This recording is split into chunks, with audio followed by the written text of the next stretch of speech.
Third biggest stressors adults undergo is divorce. Anxiety, depression, rage, and hopelessness can make you feel as though you're having a heart attack.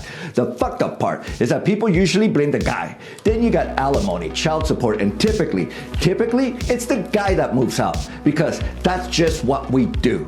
Your mind, it starts fucking with you and questions starts rolling in. Is it someone else? Who's gonna want me now? Do I get an attorney? This isn't the person I married. Where does she go? The questions are endless, and it's a dangerous time because if it's not done right, you can be steered towards a downward path of losing your children, paying tens of thousands of dollars in attorney fees, potential job loss, or worse, like drugs and alcohol abuse. During these dangerous times, you gotta make the decision to change because, like it or not, life has dealt you a bad hand, but it's one that you gotta go all in with. Divorced men are 2.5 times more likely to commit suicide than married men. The fucked up part is that any attempt you make to bring her back will only push her away further and leaving you feeling more emasculated. While working with hundreds of men, here are some 9 tips on what to do when divorce is now your reality. I'm saying this being perfectly aware that it's going to be difficult to do and hear, but you have to make things happen, and time is of essence. 1, stop feeling accountable for her. Easier said than done, but as the saying goes, you don't know who you marry until you divorce them. The sooner you shift that mindset, the less that you're gonna suffer. She doesn't see herself as accountable to you, and you need to reciprocate it.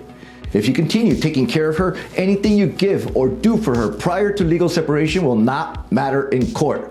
Unfortunately, the person you are talking to from here on forward is no longer your wife. She's checked out. If you've ever practiced Stoicism, a philosophy of personal ethics and logic, this is the time to do so. Stay civil. I'm not saying to treat her as the enemy, but from the moment that she mentions divorce, she's moved on. She comes and goes as she pleases, and you're left home with the kids. It's a clear sign of abandonment. Don't plead, don't bend, don't devalue yourself, and don't bargain with the situation. You've done that, and it got you nowhere. The push-pull effect of your relationship is over, and she's not pushing anymore. She just walked away. One of the biggest reasons women want a divorce is they no longer see you as having that edge. Women's number one thing is to want to feel like they're secure and taken care of, but somewhere in the relationship, they stop feeling that way and either feel that they're better off taking care of themselves, or you're no longer that man she used to see. You've now gone from being her security to her obstacle. 2, protect yourself by changing all your passwords on everything you own and start a new email. Call it mydivorce@gmail.com or something. Hide all your important documents and jewelry. Keep them away from her. Put them in your parents' house or your siblings' house because somehow they have a very convenient way of going missing during these times. 3, find a community, a good supportive group of men who will listen, understand your situation, hold you accountable, and push for your growth. Avoid groups whose default answer is to take everything to court, or those that breed negativity or bring a subculture of hate, blame, or victimization. You want one like my group of men who work with you regularly, and most important, men that have been through the process or are going through it right now and can relate. But you need that full spectrum of men, or else you'll make some costly mistakes about your life, finances, relationships, self-identity, and sexuality. You need men who are solution-oriented and give you guidance both during and after the divorce to become the best version of yourself. Not the one before or during the marriage, but the one that you want to be today. Right now, your mind, it's not in a good place and mistakes will be made. As your divorce coach, that's my job, and I take pride. And frankly, I wouldn't be doing this if I didn't think that I'm the best. The early phase of divorce is a sprint, and many therapists, they take weeks to make an appointment or months to years to get to the bottom. But you need answers today. 4th, let's get to the money and the little you can control of it. If a loved one lends you something that may be confused as community property, return it. Your family diamond heirloom or that car that your parents lent you while married, they're gonna want it back because she can claim it as community property. Close all mutual bank accounts, and in many retail banks like Bank of America, you don't need both parties to close them. But don't get greedy and take all the funding out of there, but rather just 50%. For those requiring both parties to close the account, freeze the account. A simple call to the bank explaining your situation should be suffice. Check your credit. I've seen it way too many times where the wife will either open a credit card without the husband's consent or withdraw an inexplicably amount of money from your bank account. Don't surprise her. Give her a heads up that it's for both of your protections. If you don't, in theory, she can withdraw all the money, and why would she do that?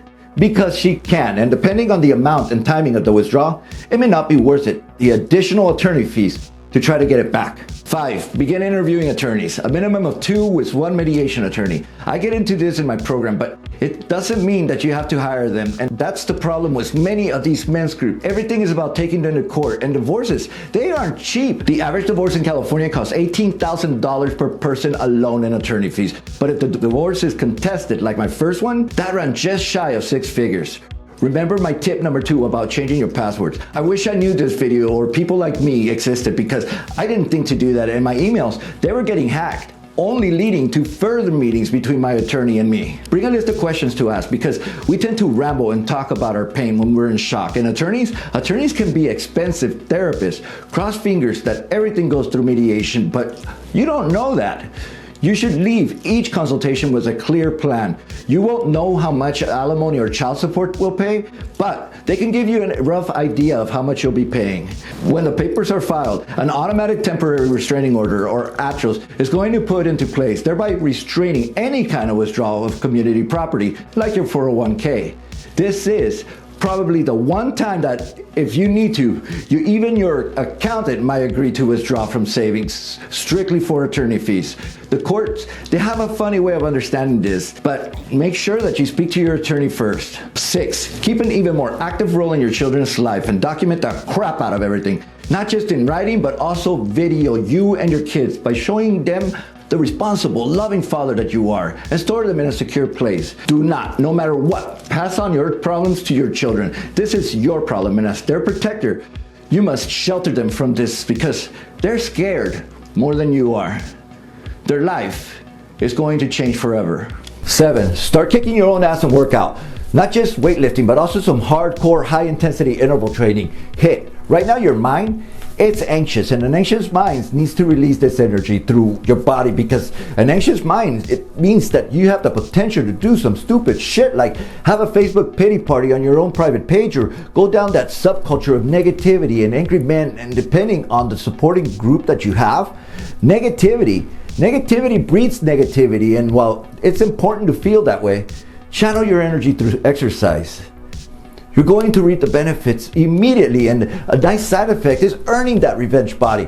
Lots of guys, we want to lose weight and look better, and HIIT will make that happen quickly, but data shows that if you do it for the mental benefits, you're more prone to stand compliant. 8, your self-esteem is low. Raise it by any means necessary. As corny as it sounds, women, they have retail therapy and cleaning house down to a science. Guess what? It's your turn. It's your time. You didn't choose to be in the situation you're in, but you can choose to do something positive about it. You don't know how to dress up? Ask someone to help you that you trust, or join our community. I'll help you build your style to what you're comfortable with. But I'll push you to get out of your comfort zone, because your job is to become self-reliant in activity, spirit, and yes, the aesthetics. And finally, number 9, volunteer. There's something about volunteering that lifts your spirit. Think of something that you're passionate about and volunteer in a project. I can tell you this, when I was given this very same advice, I didn't know what I was passionate about. Should I mentor children, help the sick, build a home? In time, I decided to start a YouTube channel to help other men find their voice, their renaissance after their divorce, and decided to name it Renaissance Man. Little did I know the effect that I was going to have on other men. My hobby became my passion project, and after 2 years of research and helping men make lemonade out of the gonorrhea of shit that they've been dealt with, I looked and discovered that this was my way of volunteering. It's become my passion, helping other men find their inner masculinity. And now, as I continue to learn and engage in my renaissance, I made it my business. This is only the beginning, your long road to recovery, and that's where finding your renaissance comes in. As your divorce coach, it's my obligation to help you move forward through these times and fear and self-doubt. It's my job to speed it up, to get you ahead of the problem rather than playing catch up and avoid unnecessary court costs. Working with me, you're gonna have a community of men to turn to. Men that have been there, that are solution oriented. We're going to build you back up in body and style and hold you accountable from physical to your social life. There's so much to do, but sign up. Sign up today for a free one-on-one and help me guide you through the entire process, beginning with divorce and what to look for, questions to ask a divorce attorney, how to properly address your ex, and if done correctly, this course may just pay for itself. But that's not what the course is about. That's not its purpose. We get into the complete man through health, confidence, social mastery, and when you're ready, really ready, we're gonna help you start working on your dating profile and get you out there on the market, because many of us, we were emasculated by our ex. And I believe that the most efficient way of regaining your balls is by going out there and start dating again. And I don't mean another long-term relationship. I'm talking about having fun and getting to know the single bebecitas. We'll make sure that you thrive in your post-divorce world. But schedule your call right away by clicking on the link, because time is of essence. Data shows that on average, your ex, she's had 2 years to contemplate the divorce, which means that she's 2 years ahead of you and you're stuck playing catch up. So click on the link and make an appointment for a free 45-minute one-on-one. No selling here, just a talk, a solution-oriented talk about how to get you out of the mess that you didn't ask for. My mission is to push you forward in life and thrive, not just accept, but thrive in your new life. And have you think that the price of this course was nothing compared to the value of the man that you're about to become. But you must be committed to change, because change, it doesn't come easy. But when it's done correctly, you'll have discovered your true masculinity. So just click on the schedule a meeting button and schedule it ASAP so you could have your one-on-one with me. The call will be through Zoom, and that's by design, so I could get a more accurate visual of where you're at. Let's get through this, because life, it begins today. So let's get started.